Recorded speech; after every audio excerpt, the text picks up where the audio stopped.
Il doit 4,9 milliards d'euros à la France, c'est la plus grosse dette jamais réclamée à un particulier. Ici on parle bien d'un seul homme, Jérôme Kerviel. Ce n'était pas un génie du crime, ni un loup de Wall Street, c'était simplement un employé discret de la Société Générale. Au début il ne parie même pas, il contrôle les paris des autres. On dit qu'il travaille au back-office. Les back-office c'est un peu comme les coulisses. Il va apprendre comment les traders misent, comment les limites sont fixées et comment les alertes se déclenchent. Puis un beau jour, il passe trader. Son job est simple, parier sur la hausse ou la baisse des marchés. Tu penses que la bourse monte, tu mises, si elle monte, tu gagnes, si elle baisse, tu perds. Sauf que le problème avec Jérôme, c'est qu'il ne va jamais miser petit. Il va engager des milliards et on parle ici pas de son argent, mais celui de la Société Générale. Normalement, cette pratique est totalement impossible. Il y a des limites, des contrôles, des validations, mais lui, il connaît le système. Alors il fait croire qu'il est protégé. Il va créer de fausses opérations, en surface tout paraît équilibré, alors qu'en réalité, il est exposé à des montants gigantesques. Et tant que le marché monte, il gagne. Donc personne ne va chercher, donc personne ne va creuser. Parce qu'en finance, tant que ça rapporte, le silence est confortable. Puis arrive janvier 2008.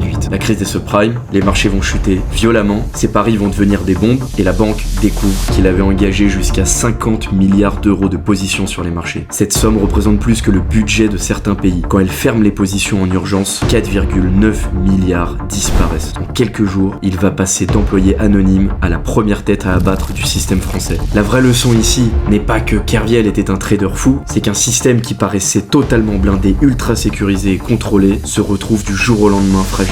Alors qui blâmer dans cette histoire? Un organisme qui a fermé les yeux ou un trader qui avait une ambition démesurée?